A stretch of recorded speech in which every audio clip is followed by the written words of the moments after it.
be at a just like a solid enough space, hold a solid enough space, so that way I can land a good combo more frequently, and more importantly, stop my opponent from getting going. Hey man, it sounds like you should talk about this in depth. This is a really good idea. You should talk about it in a little segment of your own. Hey, you know what? That's a good idea. Oh, wait, say that again? you should recap that. Yo, maybe on some replays. Hold on. Oh, nice parry. All right, and back into the set here. We have CheesyPotato and Beastly again, two of our most coveted high seeds. I'm waiting for the Cheesy break. Cheesy has always been great. Good to great even. But I'm waiting for her breakout in Rivals 2. Like from when she goes from being a great player to that like top 5 caliber player like she has been in Rivals 1's history. And you know what? I feel like she's close. 9th place at Riptide most recently for some out of region majors. Here's another opportunity in her home region to make it happen. And Beastly, one of the most fundamentally sound, stalwart players in the scene right now. This is a great test for her, especially on this Kragg. Seeing Beastly already, though, putting on the pain with this consistent and quick damage, trying to stuff out Cheesy right here. Instead of she immediately swapping you back away. With the F tilt, though, going out there, extending all the way, bringing this all the way out to the ledge. But Beastly going to skip that immediately, saying, I have no intention of challenging Kragg out there. Instead, I'm going to find my piece and bring us back to the stage where I'm comfortable, my feet are on the ground, and I'm not getting wet. Yeah, Beastly's playing this so unbelievably well. Like the angles that he's playing. Oh, no. Oh, man. Hate to see it. Oh, and then just trying the wrong down strong. Yeah, just looking for any sort of clip here. Another down strong. I don't even know if the down strong would have taken the stock there at 109 on Merchant. I don't think so. I think it's just a go next angle for this game, honestly. It's not looking too great. Oh, Beastly on an absolute tear. It's honestly a couple of misinputs in a row. Obviously, a little bit of a temper in the middle. Again, game 1 is where we get these things out of the way. It's fine. And Cheesy's known to be a bit of a scientist herself, so like being willing to try and like make like experiments with some stuff. Don't try and show your hand too early, but try to see if you can get any information out of Beastly. Not gonna happen here though. Quick shine into up strong. The only information I'm getting is, damn, Beastly's playing pretty hot. Yeah, Beastly's playing well, and this is kind of the, in previous editions of the game, this is one of the biggest matchups that kept Zetterburn consistently relevant, because his matchup into Kragg has always been either winning for Zetter or at worst even. So, I mean, honestly, looking at this on paper, considering Kragg's options of just, hey, I will take this rock and make your offense team living hell, and considering Zetter's biggest weakness, explain to me how Zetter wins the matchup. How does that really factor in generally? So while the offstage game and like getting edge guarded can be tough, which Kragg can do to a lot of characters, and Zetter sometimes has that problem against a lot of characters, what Zetter is able to consistently nullify some of Kragg's biggest weaknesses without putting himself at too much risk. You can play the scrambles because Shine is one of the fastest overall buttons in the game at frame 2. You have reliable aerial and grounded finishers thanks to forward air being so powerful and can combo into itself, and you can go off stage. Fireball and or Strongs as well can nullify some of Kragg's weight advantages. Fireball can break pillar without putting yourself at risk, taking away some of Kragg's extra survivability. And Kragg's general size and fastball-y nature makes him perfect food for all of Zetter's extended strings, utilizing like Nair or Sour Fair. All of these little advantages compile together to give Zetterburn this perfect set of tools to shut down any Kragg playstyle. And I'm saying to you, trying to play around that right now, utilizing those retreating forward airs and the rock pulls as a sort of button to like, oh my god! If I had a nickel for every time CheesyPotato got hit with a wall jump down air in Winter Score's LMBM, I'd have 2 nickels, which isn't a lot, but it's really weird to have it twice. It feels like Cheesy is just doing everything too early, like going off stage a little too early, and a good adjustment on her part. She delays the rock toss until the air dodge comes out, finds the proper punish to at least give herself a chance in this game number 2. But between some of the quick trigger pulls that she's been doing across so many games, like you need to just chill out here. Let the game go a little bit longer. Play off of ledge, dash dance a little bit.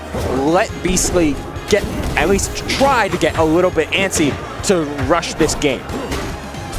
We're seeing now Cheesy trying to open up underneath the platform. Beastly doing such a fantastic job of shutting her down through and through, utilizing that special again with the shine, keeping you at bay, especially with the rush. Not even scared about that. Saying, get that nonsense out of my face. Dude, he's so good. Dude, he's so good. He's so good. And in listen.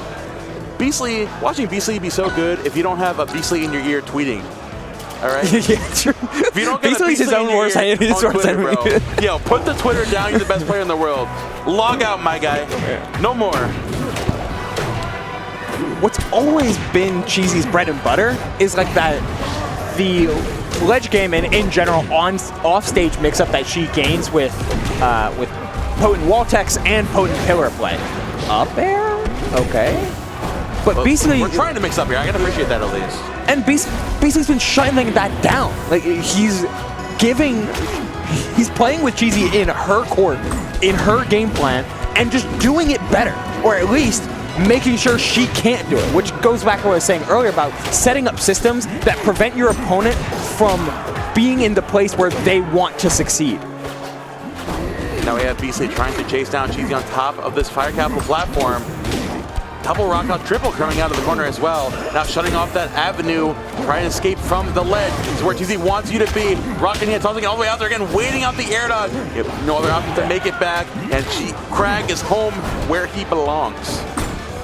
Oh, got pushed off. That was sweet spot up there. If it was sour spot up there, you get a plat drop there. That's tough. Golly. Is that luck or Beastly just that guy? Let's find out. It was a deeper dash, so I'm willing to bet he was just spacing around it. Okay. Beastly getting a little too antsy, going off stage a little bit early. The runoff, the down tilt getting shield grab.